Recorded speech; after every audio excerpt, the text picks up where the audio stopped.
'Cause- Okay. It says I'm recording, Perfect. but I'm pretty sure you hit it too, because we did get the meeting. Everybody just give a quick acknowledgement. We are recording. Everybody knows that. Yep. Got it. Okay. Fantastic. All right. Well, with that, Gabrielle, welcome to the space this morning. Thank you for joining us from Crossroads. Appreciate you. So we are here today to learn more about how to support our young people who are headed to college. I don't know if you remember, but filling out that financial aid application was something, and I was the first, I'm the oldest in my family. So my parents were like, we want you to go, but this is a lot for us, right? So trying to figure out how to get through the packet itself, ID numbers, that was a lot then. And things have changed. I'm not going to tell you guys how long ago it was for me, but things have changed in the last few years, right? So we wanted to bring in one of the experts. We appreciate Amy Sawdey for all of the ways that she has been a partner with us at the Mentoring Partnership and the ways that she's able to support families and organizations to prepare young people to complete the FAFSA form. With all due, I will turn the rest of today's conversation over to Amy. We'll give room for questions, and I'll stick around for some announcements at the end. But thank you all for being here today, and let's have a good time listening on how to support our young people. Amy, thank you. Yeah, thank you so much for having me, and thanks everyone for joining us today. Before we begin, if you would all, since we already have the chat open to send in our chats for the icebreaker, I'm just curious, as you do your work, what kind of conversations do you have about financial aid? Are you helping students as they go through the FAFSA? Are they coming to you about concerns about the steps to apply for financial aid, affording college? Like, what kinds of conversations are you having? How much time do you spend thinking about financial aid in your role? Just if you want to throw in the chat any thoughts about that. I'm just curious where everyone's at. I do have a whole presentation set for today, but if there are certain topics that we think we want to spend some more time on or less time on, that would be helpful and beneficial for me. I want to make sure that all of you leave here today, with some of those general questions answered. So if you do have any thoughts, you can throw them in the chat. If not, no worries. You want to just see where I'm going, we'll just start the presentation. And then what will happen is throughout the presentation, I'll be just monitoring the chat. So if there are questions that come up, I'll stop and answer them as we go. So we'll go ahead and begin. So again, my name is Amy Sawdey and I'm with FAFSA. For those of you who might not know FAFSA, we're the Pennsylvania Higher Education Assistance Agency. So we're here in the Commonwealth, and we are the ones that provide the Pennsylvania State Grant Program for our eligible students. And I am one of the 13 access partners across the Commonwealth, and I cover all of Allegheny County. So I'm the representative for Allegheny County, but there are 13 of us across the state, and we all have different counties and territories that we cover. And that's my contact email there as well. So if after today you have questions, or honestly, the best thing for all of you is if your students have questions and you're not sure where to send them, you can send them directly to me. Or if your organization's in a different county, I'll share the link at the end with how to figure out who your access partner is. So that way you can make sure that your students and families have the contact for the person that is best suited to answer their questions.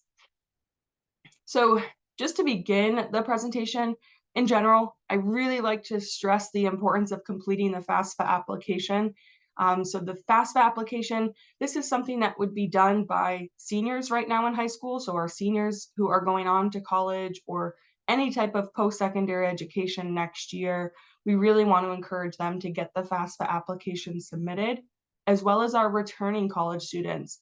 And it's really easy for our returning college students to forget that they need to complete the FAFSA year after year. And so honestly, it's usually the returning students that I see missing out on the deadlines because they're not aware, or they don't remember, right? Everything else is going on with schooling and testing, and it's easy to forget about this one little form, but we really want to stress the importance of it. So if you do work with students that could be seniors or returning college students, even just sending out a quick reminder, hey, if this applies to you, make sure you get the FAFSA submitted, can really go far. Especially this year, I just saw something, I think it was yesterday, where FAFSAs in Pennsylvania are down 19% compared to last year. And even last year, the numbers were down compared to years in the past. So we do have a really uphill battle this year with trying to get our students to complete the application. I think with all of the changes, there was, legislation passed that created a new FAFSA process. And for those of you that are in the financial aid world or working with students, you know that this year has been difficult. There's been a lot of issues with the process and a lot of delays. And so I think there's still tons of students out there who think, oh, let me wait until things get cleared up. But we really want to stress the importance of getting that FAFSA completed, at this point for our seniors and returners as soon as possible. So the FAFSA application, right? What even is that? That's the free application for federal student aid. It's completely free to complete this application. And just by completing the FAFSA, you're automatically applied for all types of federal aid. So often I'll have students or families ask me, well, how do I apply for the Pell Grant? Complete the FAFSA application. How do I receive a federal student loan? Complete the FAFSA application. What does FEA use to determine my eligibility? The FAFSA application, right? So all federal aid, all state aid, and many schools also require the FAFSA application. So this one form is used for so many different programs and from so many of the different funding sources. And it's why we really, really stress the importance. And this is not just for students going for a 4-year program. Any type of education,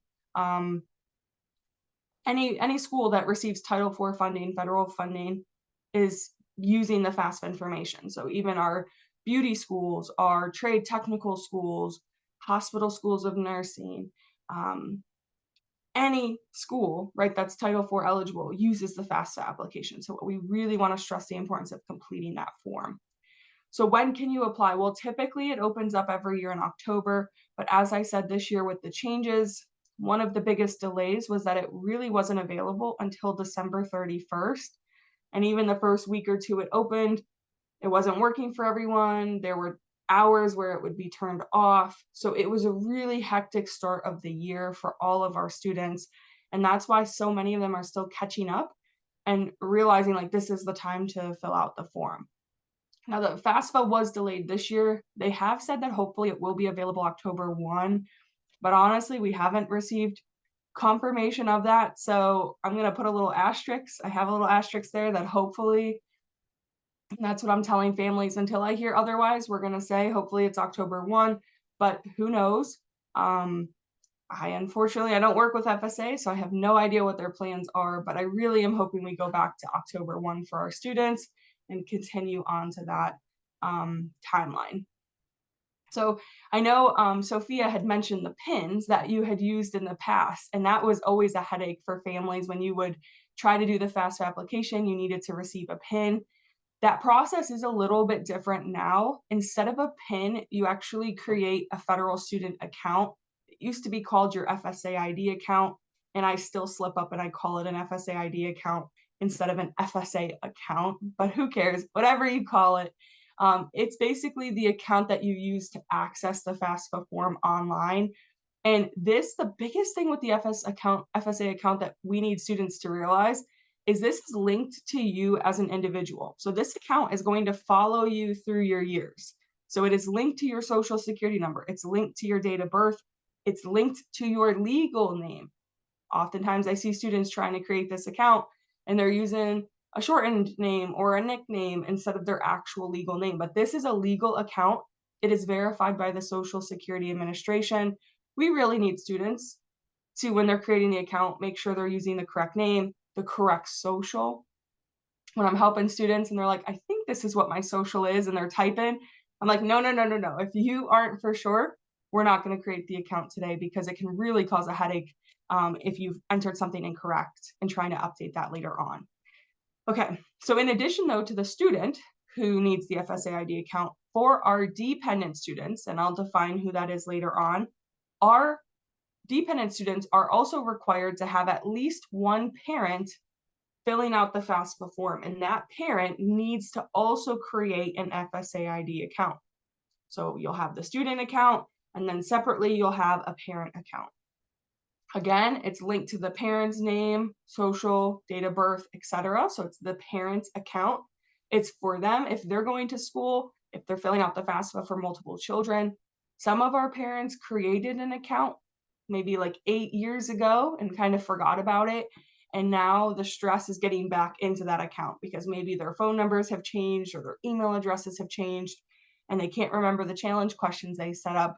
And so that can cause a little bit of a lapse in how long it takes to get into the account. Sometimes you have to send in documentation and work with FSA. So I always stress the importance of creating your account, or if your account is already created, working on that as quickly as you can so that you can get into that account. So for example, if you have, let's say you have juniors right now that you're working with, so they're juniors, they're rising seniors. I would tell my juniors, when you're a senior in the fall, in September is a great time to go out there and get your FSA ID created. That way you are ready to go when the FAFSA opens up in October. Now, one of the biggest things that they've changed is adding two-step verification. So in order to access your FSA ID account, like many other things in our life now, you have to get a code to your phone number or to your email address, enter that code in to log in. And so this has really made it difficult for parents to try to do the form for the student, right? I used to have parents that would have the student's password, they could log in and do everything for the student.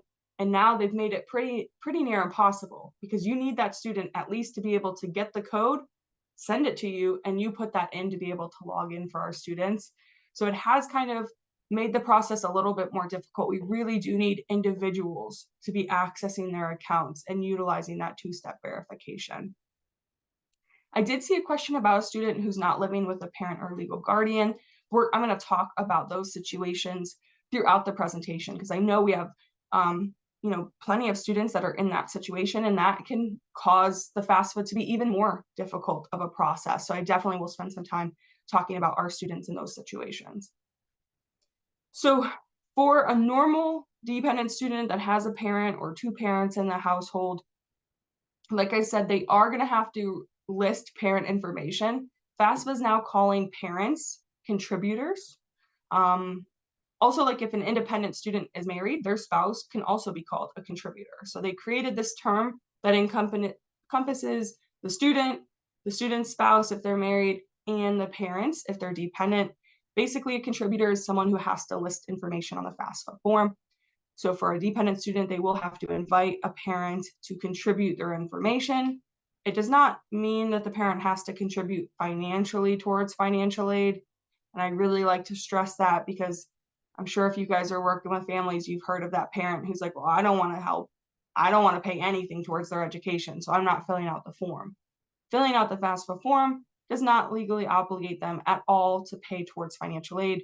It is just one of those requirements for our students to be considered for financial aid, unless there's a special circumstance. So documents needed to complete the FAFSA.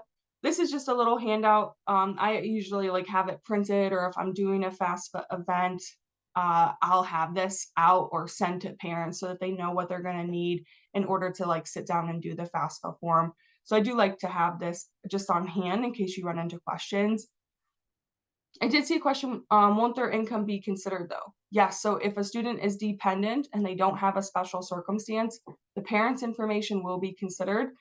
That is how their eligibility is determined for federal aid as well as state aid and sometimes institutional aid. So even if the parent says that they're not willing to contribute, that's not a special circumstance. The student would still have to list their information, and that information does still get taken into consideration. And their spouse, you mean like the student's spouse if the student's married? If the student is independent and they're married, then the spouse's information does get taken into consideration as well. If the parent, for example, is remarried, so the student has a step parent, the step parents information would be also taken into consideration. I have a little bit of a breakdown in a few slides that shows for parent info who would need to be reported, whose income is going to be listed. So we'll get to that in just a little bit too. So I'll clear some of that up. The biggest thing though with the FAFSA, in general, I always like to tell students when you're creating your account, when you're filling out the FAFSA, it will ask for an email address, really stressing the importance of not using a high school email address, using one that they will have access to here on out. Often our high school email addresses expire or after a year or so are terminated. This account, like I said, they'll use every year filling out the FAFSA and then beyond, right? So I've been out of college for, I don't even know, math is hard, like 10 years, right? I still use my account because I have federal student loans that I'm paying off. So those accounts will continue with them even past school. So we really want to make sure it's an email address that is not linked to their high school, but something that they will have access to. Tax information.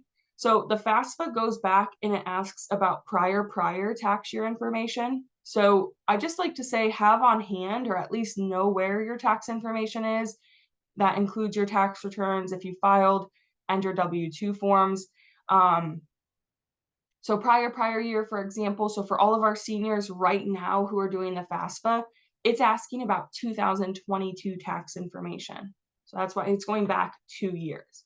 For juniors who will be will be seniors this fall, filling out the FAFSA, it'll ask about 2023. And actually, I have a little bit of a breakdown here that explains like what tax information is used and what form you would be filling out. So depending on when you're planning to attend college, that determines which FAFSA you're filling out. So if you're planning to go fall of 2024, spring 2025, you're filling out the 24-25 FAFSA. So that's all my seniors right now.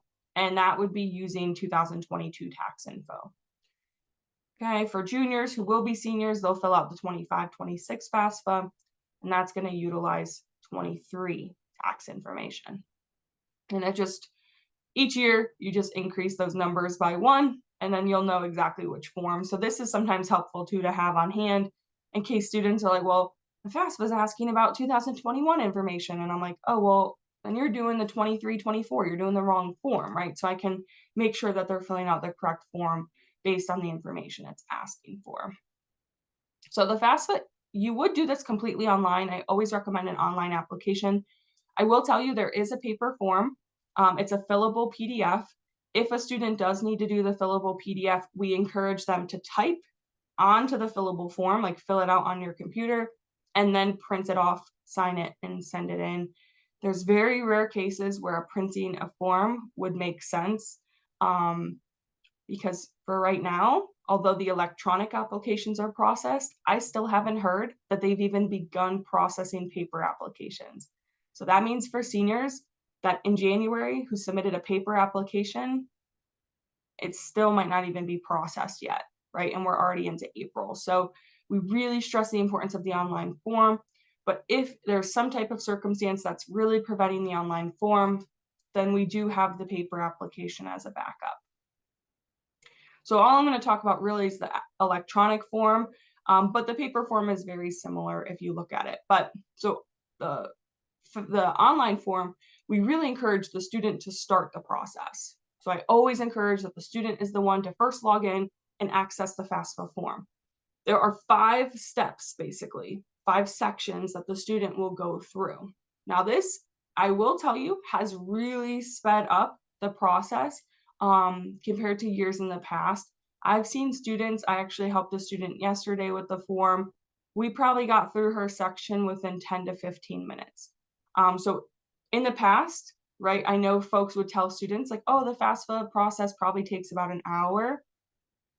I do think that's still somewhat true, but it's true if you include the time to create the FSA ID accounts for student and parent, do the student section, do the parent section, etc. So I would say the whole process probably takes an hour, but you do have to do them in little bit steps. You can't really anymore sit down and do it all on the same day. The reason is because those FSA accounts do have to be verified, like I said, through Social Security Administration. that usually does take about 3 to 4 days. So we really want our students to create those accounts at least like a week before they sit down to do the FAFSA. Okay, so then when they're ready though, their account is verified, they're ready to go, they'll sit down and they will start that student section. Now, as they go through, one of the first things that anyone filling out the FAFSA, whether you're a student, parent, student, spouse, etc., you will be asked to provide consent. You must provide consent in order to be eligible. So it is basically not an option. You have to hit approve at the bottom of this, but basically you are consenting to allow the IRS to transfer your tax information to FAFSA and to the schools listed on your application, as well as to us at FAFSA, so we can all determine your eligibility for financial aid. So it's a really long page. It is a long text. You can definitely have your students read it if they want to, but that's basically what it is. It's allowing the tax information to transfer from the IRS and to be sent to those different parties, all for them to verify your eligibility. So assuming that you do approve this, in most cases, this means that if you did file taxes in the year it's asking about, it should automatically transfer. It'll happen on the back end. You won't see any of the information, but it will automatically transfer over to FAFSA. I will talk about some scenarios where that doesn't always necessarily work, but for most individuals, it will transfer. It will be so much easier. If you've helped students in the past with the FAFSA, you might remember in order to transfer your information, you had to go out, do the IRS site, you had to put in some information, hope it verified, click some boxes. Now, all it is literally that approve button, and it should automatically happen. Okay, so after you consent, the student will be taken into the form. They're going to answer some general questions, and they're going to go through the questions here that I'm going to share to figure out if they are a dependent student, meaning they must provide parent information, or if they're independent. So if the student answers yes to any of these questions, then that means they're an independent student and they do not need to provide parent information. So it will automatically ask them their date of birth, which will figure out the year that they were born. If the student filling out the FAFSA right now was born before January 1st, 2001, they're an independent student. So typically if the student is 24 years or older, they're independent. It'll ask the student's marital status. So if the student is married, then they are going to be considered an independent student. It'll ask if they are working on a master's level or a doctorate degree. So if you've already received a bachelor's degree and you're working on further education, then you're considered an independent student. It'll ask if they're serving an active duty or if they're a veteran of the U.S. Armed Forces. And there's more on this page. It'll ask if they have any children or other dependents who they provide over half of their support. If since the age of 13, they were an orphan, ward of the court, or if they were in foster care. If the student is a legally emancipated minor. If someone other than their parents has legal guardianship over them, or if at any time from on or after July 1 of 23, if the student was unaccompanied and either homeless or self-supporting and at risk of being homeless. Now, the dates of these would change for next year's FAFSA. So this is all, for example, the July 1, 23 would change next year to July 1, 24, but this is right now for the current FAFSA. I just used those dates. So as the student goes through all of these questions on this slide here, on this slide here, if they're answering no, then it will tell them you are a dependent student, so you must provide parent information. However, if they answer yes to one of these questions, then again, they're going to be considered independent. So for example, I saw that question in there. What if the parent is still claiming them on taxes? How you are claimed, how you file taxes has no bearing on these questions here. So if you are able to answer yes to one of these questions, then you are independent, even if someone claims you on their taxes. I will say, if you have students in this situation, for example, maybe you have a student that is in foster care or was in foster care after the age of 13 at any time, have them just be prepared that the school, as well as us at FAFSA, will probably reach out to ask to verify that information. So typically, if a student is independent, we have to verify their independent status.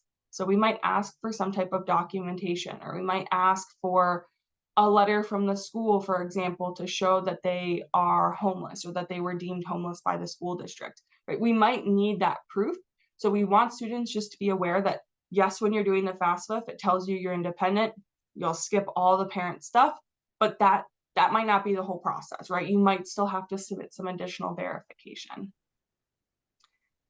Okay, so what if the parent lives in a different country? Thinking of refugee students here without parents.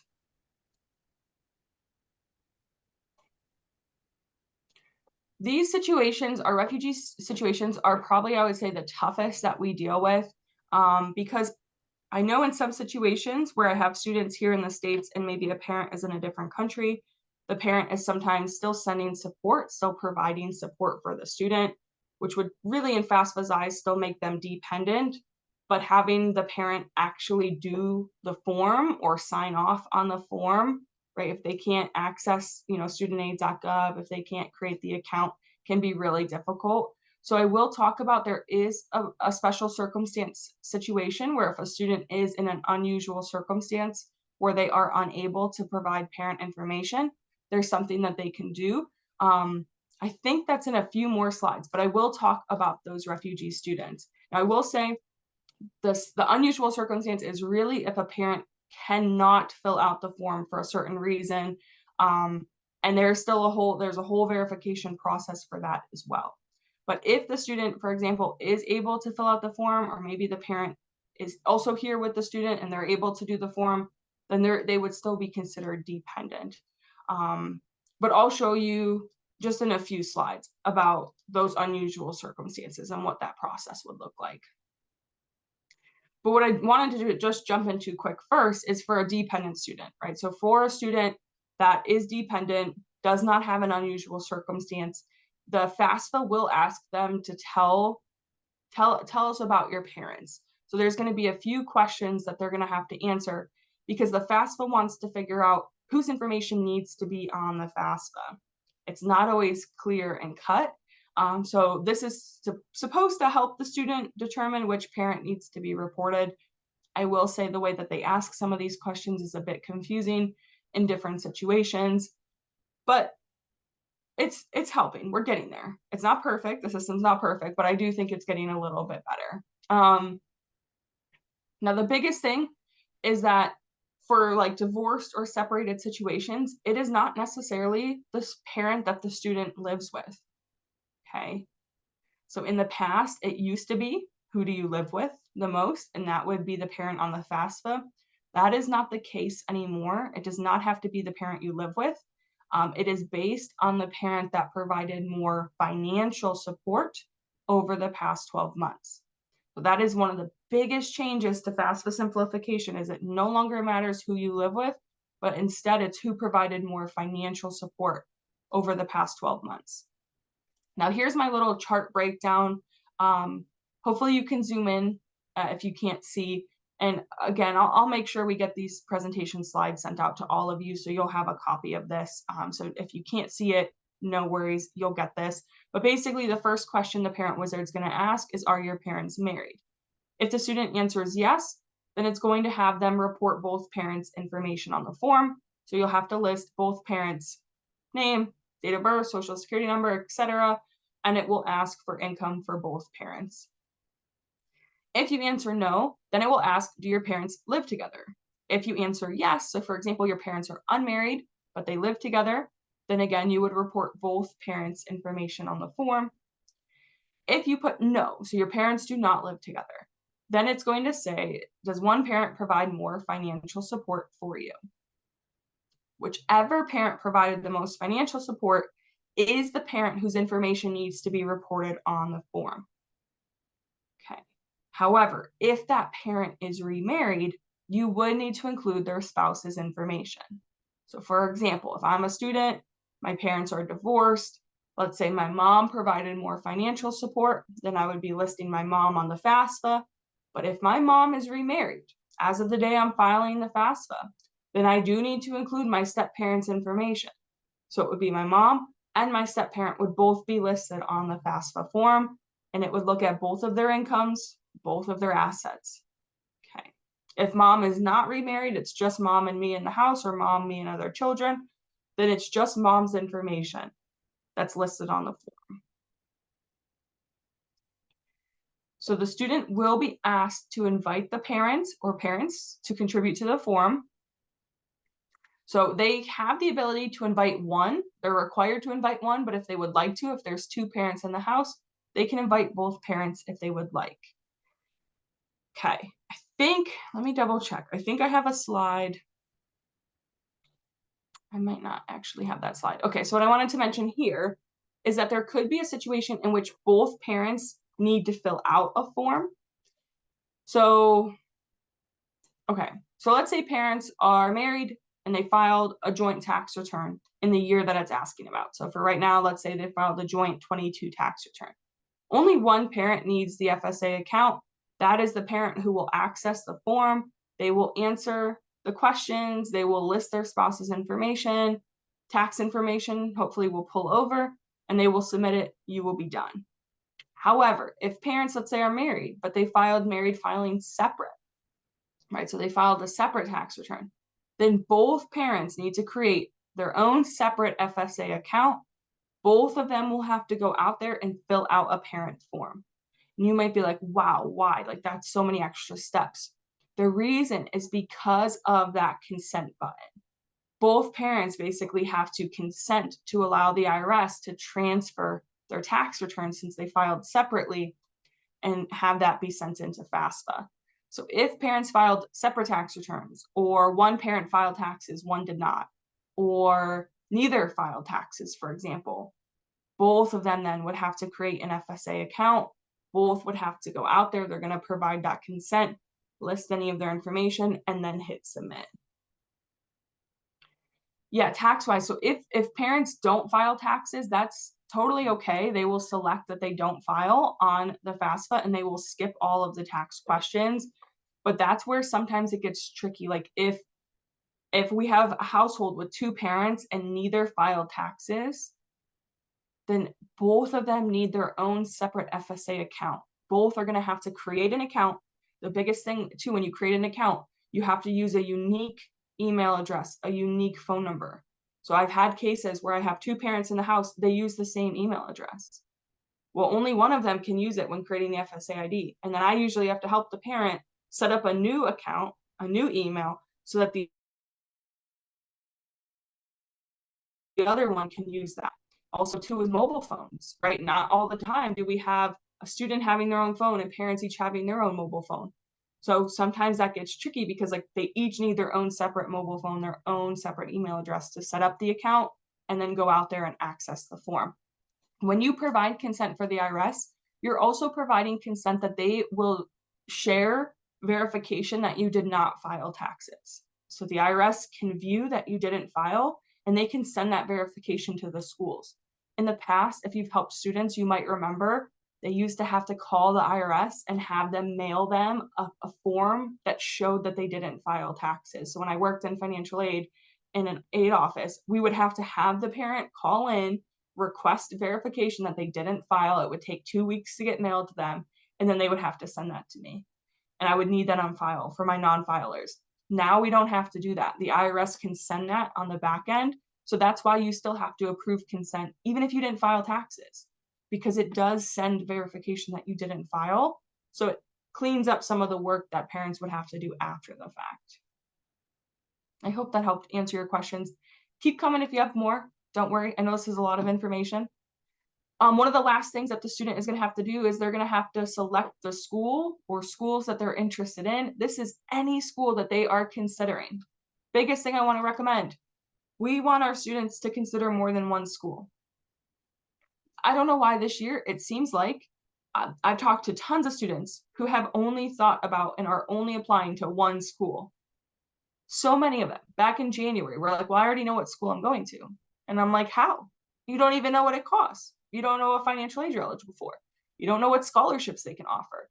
We really want our students to apply for multiple schools so that they can get the financial aid information and really make the choice that's going to be best for them financially, academically, etc. So if you're working with students, please be sure they're thinking about multiple schools. I also had the student I worked with yesterday. She was accepted to 3 schools, but she only wanted to list 2 on her FAFSA because she's like, I'm probably not going to the other one. Okay, well, if you're still even slightly considering it, we want to list them, because again, they're going to send you a financial aid package, which would include your aid information, and then that might sway you. I asked her, I was like, well, what if they came back and said we can offer you a $10,000 grant and the other schools can't? Would that sway your opinion? And she's like, well, maybe. Okay, then let's list them on the form, right? That's what this is for.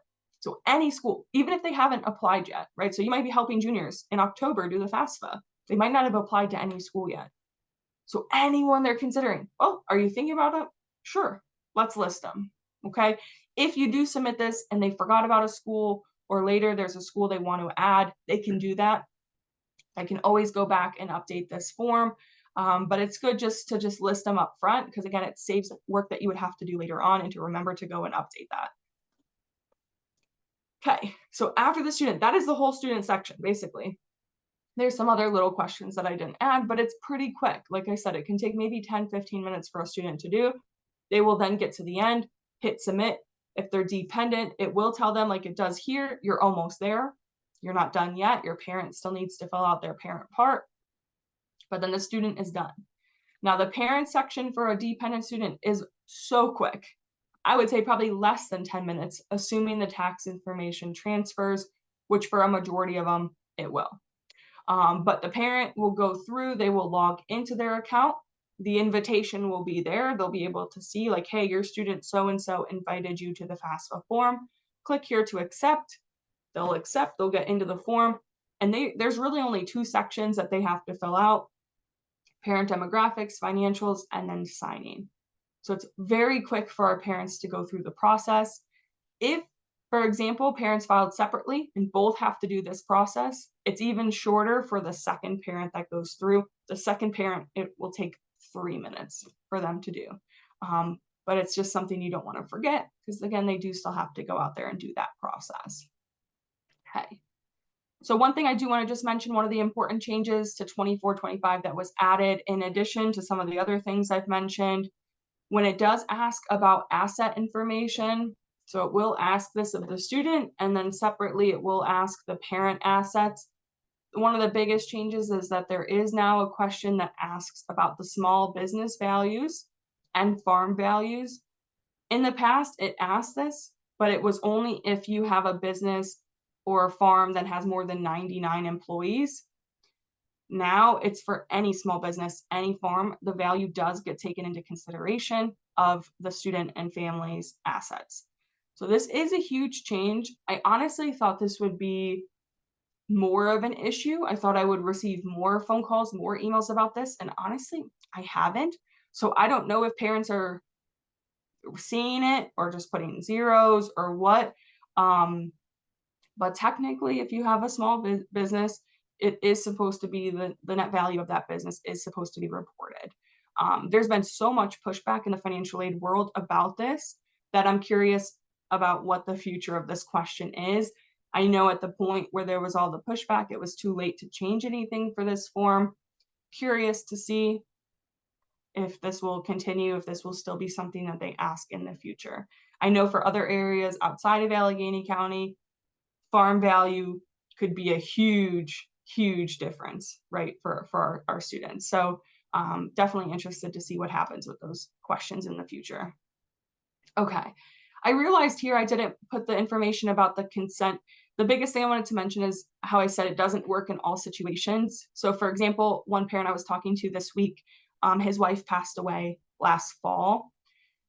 So since he's widowed, dad will list his information, but when we get to the tax information, it won't transfer from the IRS because they filed a joint tax return.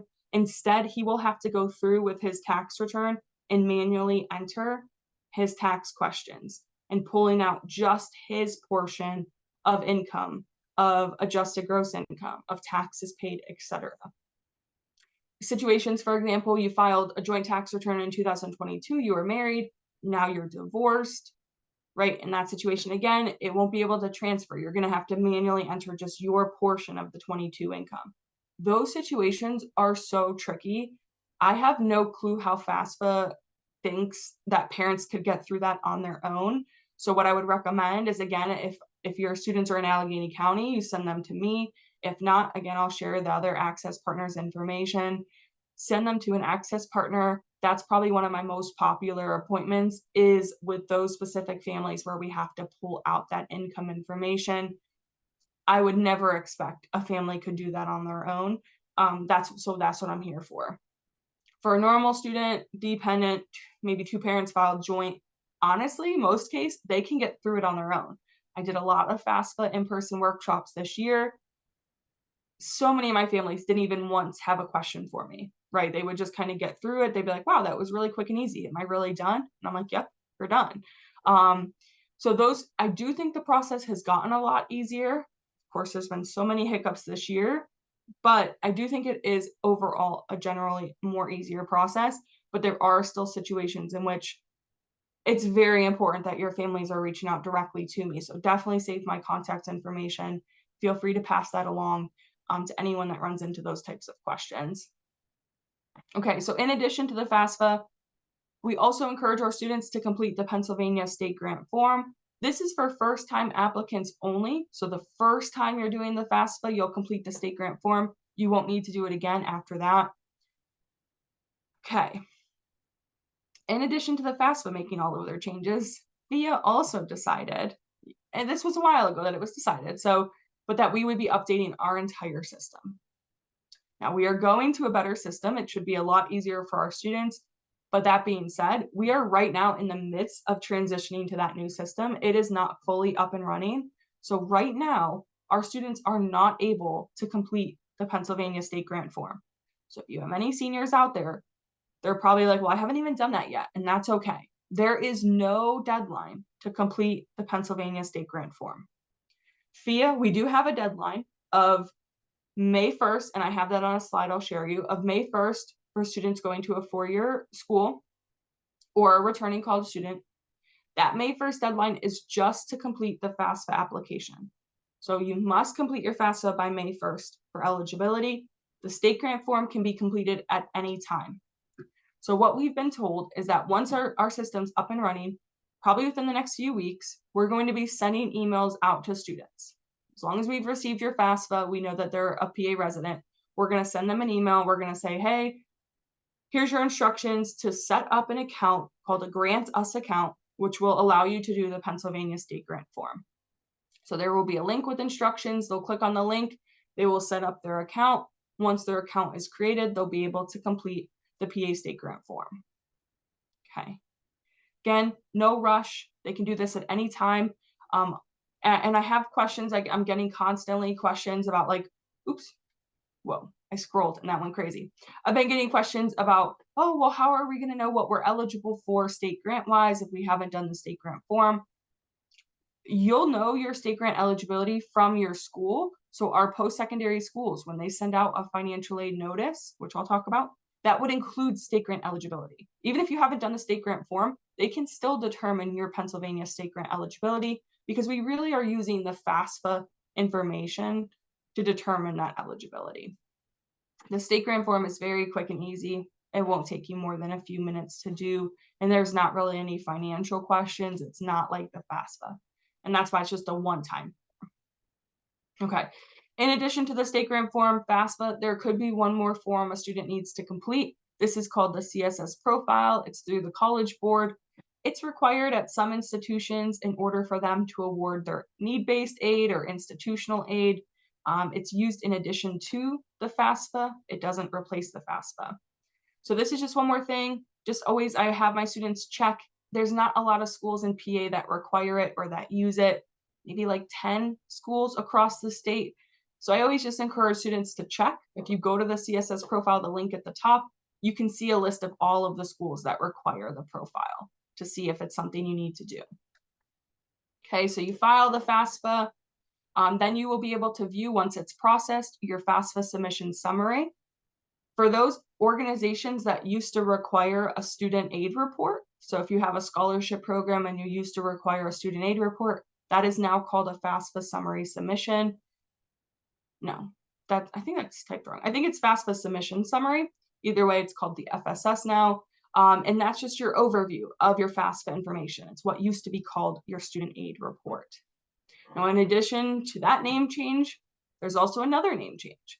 You used to receive at the end, your FAFSA would calculate based on income and assets and household size. It would calculate your expected family contribution. That number is now called your student aid index or your SAI.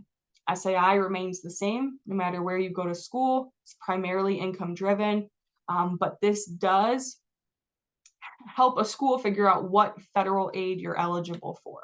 So this is really just used to figure out what federal aid you are eligible for and to receive. So one thing I do want to mention is the FAFSA uses prior tax year information. However, they understand that things change. Parents lose jobs, things happen in the household. So if there's a special circumstance, you would want to reach out to the financial aid office, letting them know what happened, when it happened, and then they can review that information and reevaluate a student's eligibility. There is also a separate form for the Pennsylvania State Grant Program at FEAA.org/forms. Right now, our forms for seniors are not out there yet. That will be something coming this summer. Okay, now last thing I want to mention for this section is unusual circumstances. There's actually a question that will ask about this on the FAFSA form specifically. When you get to parent information, it tells you you're dependent. It will ask you, do you have an unusual circumstance? Is there a reason why you are not able to provide parent information? Maybe there's a reason you don't live at home because of safety reasons, neglect, abuse, abandonment. Again, maybe in a refugee situation, your parents live in a different country and aren't able to provide support or to fill out the FAFSA form. You will be able to select that there is an unusual circumstance. It will skip parents' information and you will submit the FAFSA as a provisionally independent student. Schools then will have to verify that you are independent. They're going to ask for follow-up information. They're going to probably ask for some types of documentation. Every school is different in terms of what they need and what they're able to use to make you independent. So if a student is interested in 5 schools, they would go through this process with each of those schools, sending in that information. Your FAFSA will not officially go through until your school has approved your independent status, and that's when your aid can actually go through and pay. Okay. So if you have questions, we've been going through questions as we go, so I'm going to keep going through this. This section I'm going to go through pretty quick. This is just our federal student aid programs. So the important thing, there's 3 main types of financial aid. We got our free money, our borrowed money, and our earned money. So free money, of course, the federal Pell Grant is one of the largest grant programs. It's the federal program. Right now, the maximum amount is $7,395. Oh, I needed to change that. The maximum EFC, it's now the SAI for eligibility. This is a little bit different because of the calculation process with the SAI. So I needed to change that. I'll update that before I send you guys the slides if you're curious. Okay, in addition to the Pell Grant, there is also a federal supplemental educational opportunity grant. The $4,000 is the maximum that you're able to be offered. Typically, this is given to Pell eligible students, our most needy, financially needy students. I rarely ever see an SEOG grant that high. When I was in financial aid, our highest was $1,000, and most students only received $500. So that way we could spread it to more students.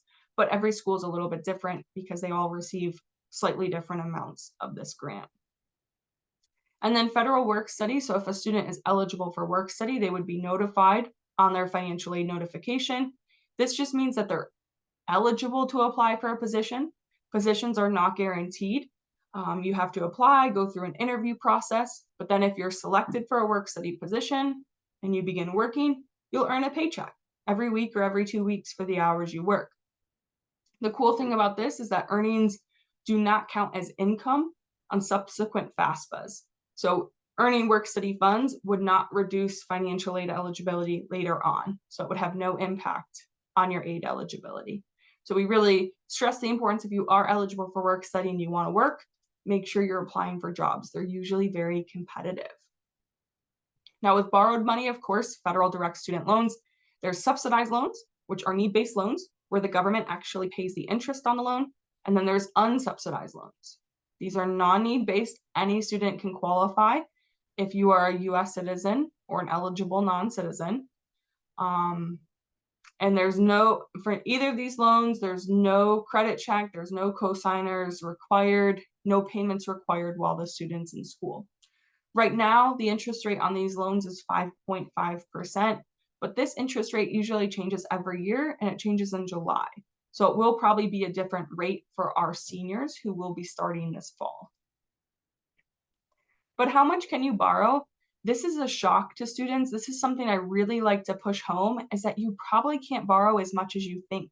A first-year dependent student, the maximum they can borrow is $5,500 for the year.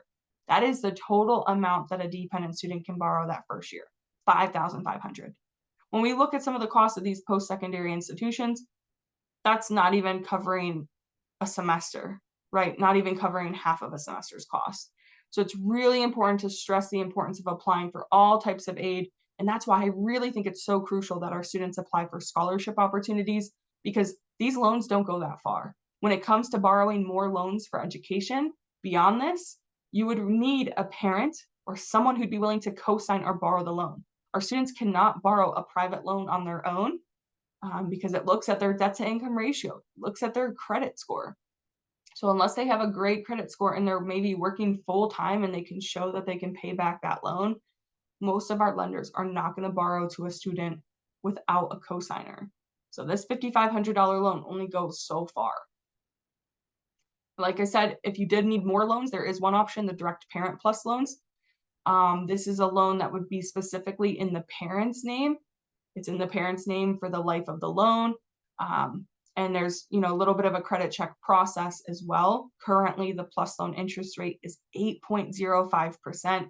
And again, that changes in July. So the PA State Grant Program. So in addition to the Pell Grant, another grant program is, of course, the Pennsylvania State Grant. This is for eligible students who demonstrate financial need and are choosing to attend a FEA-approved post-secondary educational institution. So we, like I said, determine eligibility based on the FAFSA, and then we also have kind of our own little calculation that we use.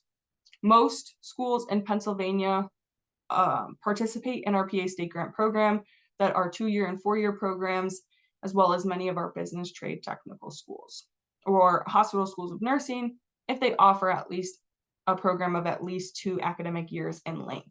So that's the biggest thing with the state grant program. You really do have to be at least a 2-year academic program, but most of our PA schools that have that participate in our state grant program.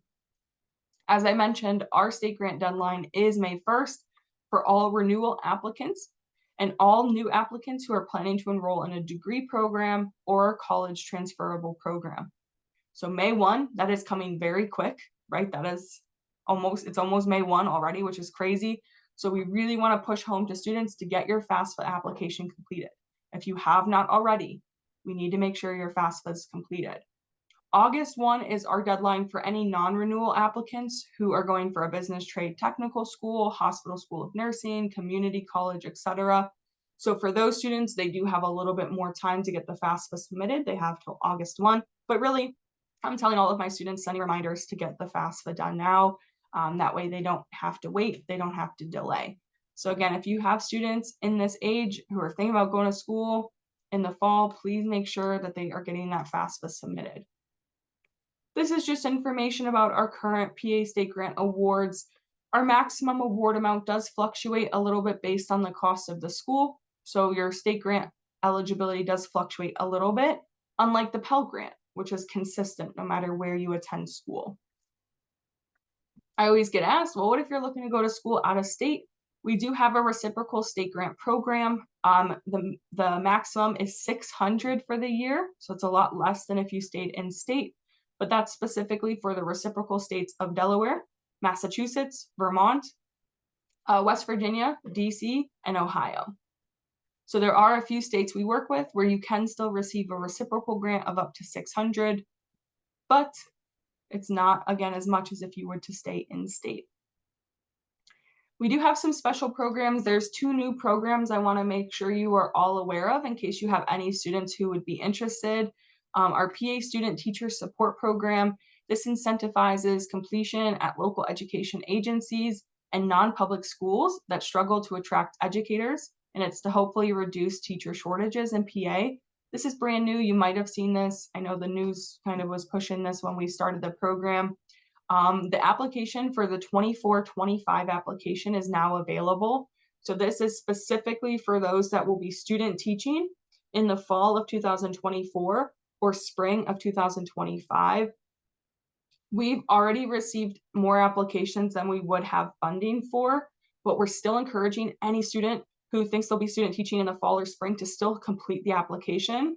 That way, in case we do get some more funding, maybe they'll be eligible. So please, if you have any students that might be student teaching, please push this to them. If you go to FAFSA.org, you can search in our search bar for the student teacher program. All of this information will come up along with the application. Another one you can search for too is our PA Mental Health Education Learning Program in schools. It's called our PA Helps Program. This is to support qualifying interns who are completing educational specialist preparation program requirements at a PA post-secondary institution. So this is also another new program, and all the information is out there on our site. I just wanted to make sure you were all aware and you can know kind of where to learn more. Another program I just wanted to mention is our PA Targeted Industry Programs.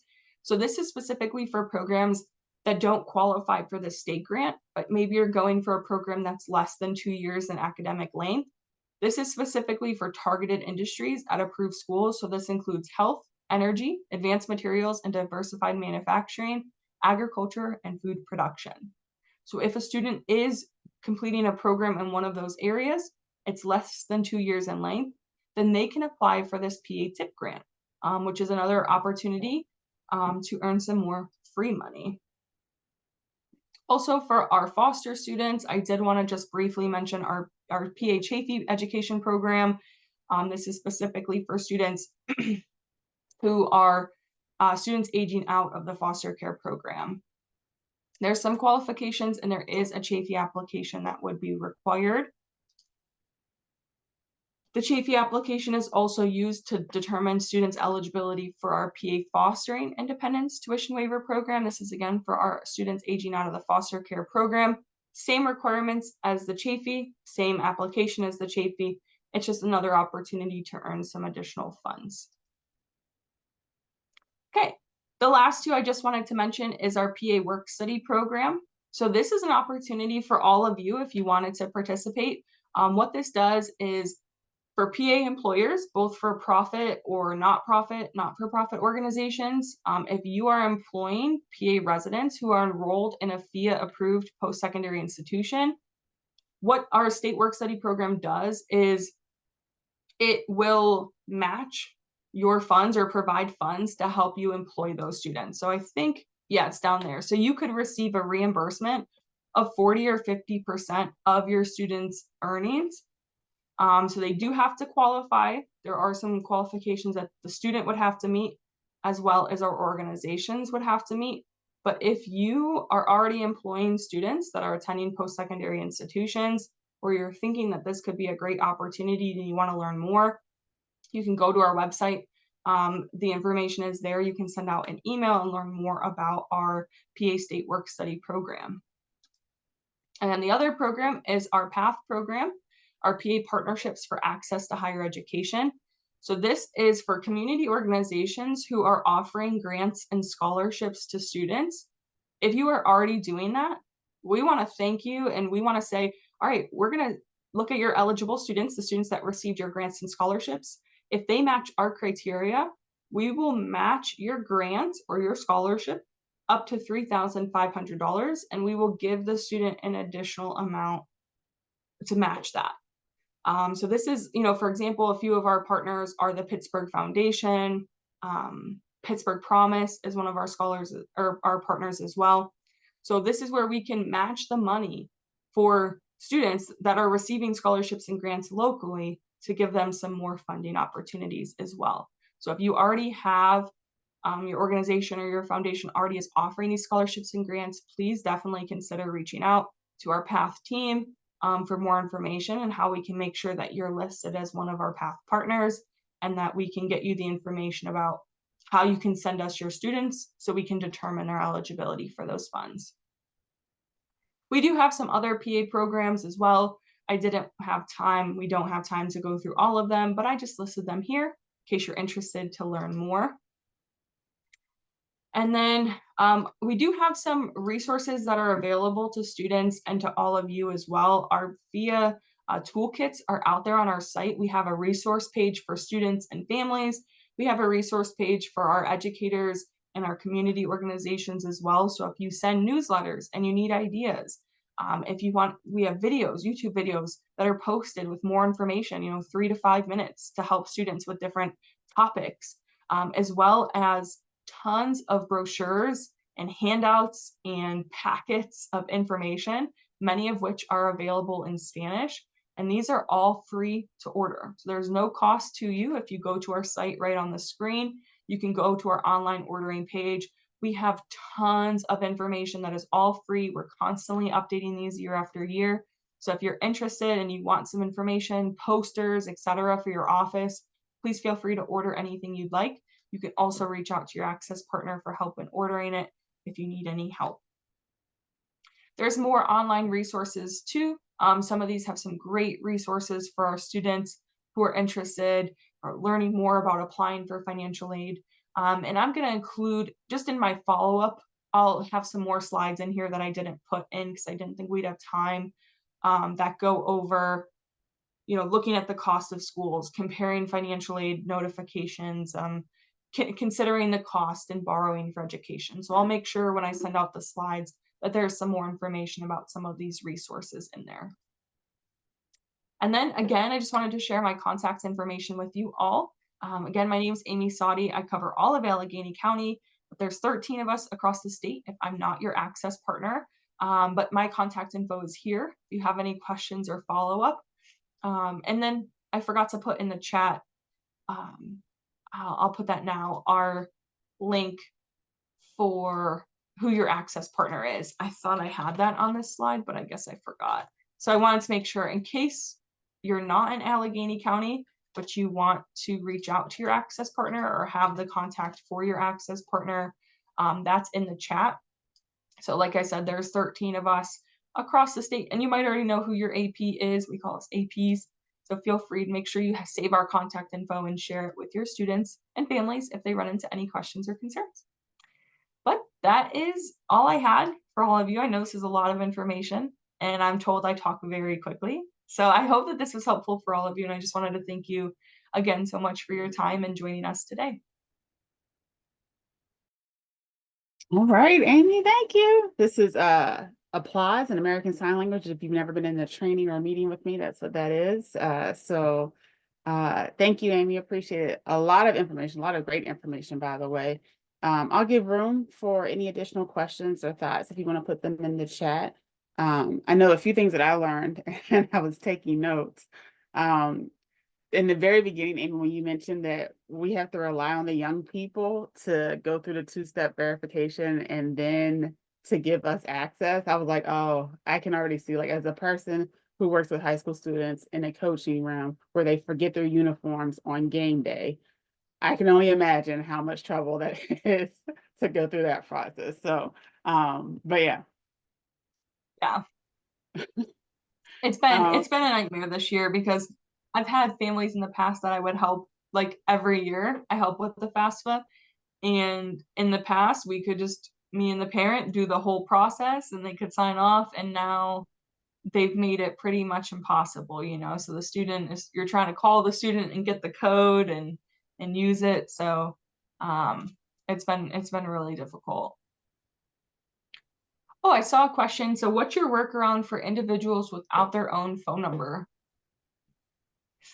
I don't really have a workaround. This is the first year that we've had to do this. And so I think in many situations, I've been lucky where there's been at least someone in the household where we could use their number instead. But yeah, like for example, I had 2 daughters that were twins. They're going to school, and then the parents didn't file taxes.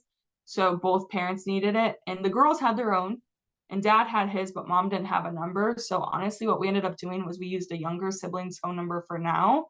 And then we're going to end up probably having to change that like at some point this summer or something. Oh, yeah. I didn't even think about a Google number. Yeah, that would work because they can get text through the Google number. So that's genius. Okay, good. I'm curious. I'll have to try that out. Maybe test that with someone to see. But yeah, that's a good thing because that family, like I said, we're probably gonna have to change it this summer. But the student, their younger sibling has 2 more years before college. So I was like, okay, as long as we change it before then, they'll be good to go. But yeah, that's a really good idea. Yeah, it's nice to use other family members, but it's just important because in case they ever need to create an account in the future, you will have to deactivate, switch the number before they can use it again. But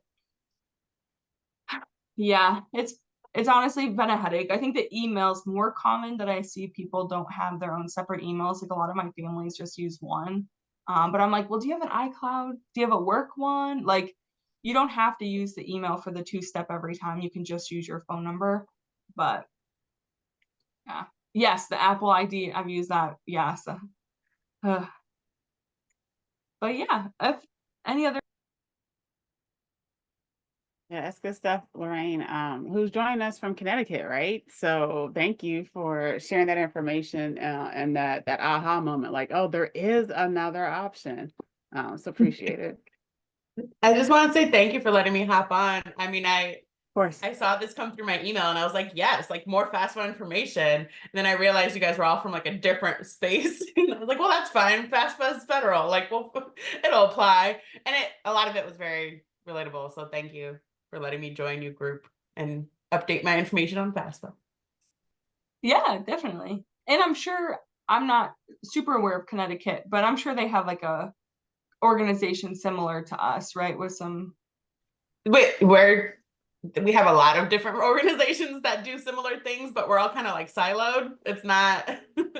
So that's kind of where we're big brothers, big sisters, and we don't really necessarily have a space in this world. But I do have littles that come to me and they're like, I need help with this. So Yeah, better to know than totally. not know. Well, and you have my contact info, so feel free, any FAFSA type questions, if you get them and you're not sure where to go, you can always go to me, even if you're not here in PA, that's okay. You can save my contact for sure. Thanks. Appreciate that, Amy. Thanks for that grace there. Yeah, so thank you all again for joining. Continue to add questions to the chat if you need.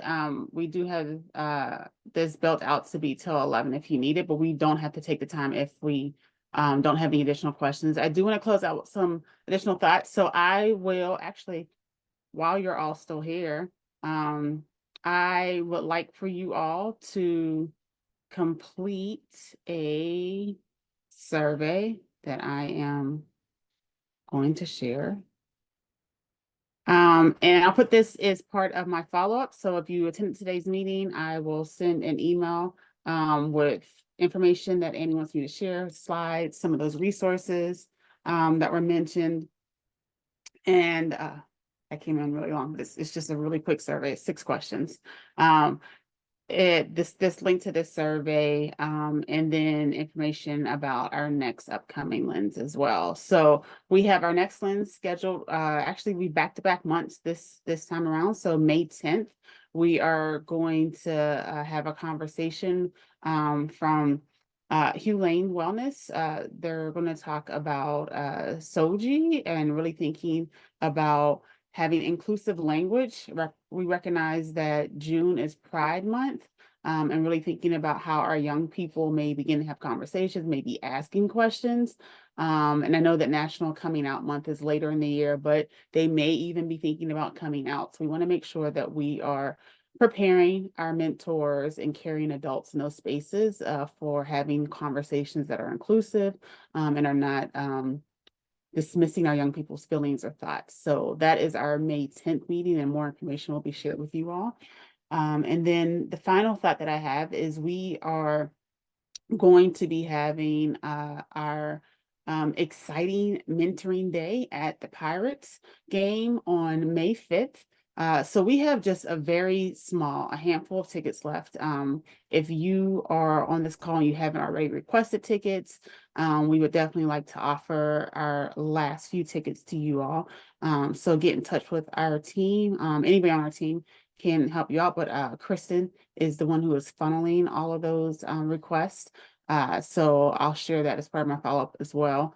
Once we have everything together. But thank you all again for being here. Thanks for taking the time to learn more about the financial aid and spending time with Amy, who, like I said, is an expert and is very gracious at answering questions and being a thought partner and what we need to do to help our young people.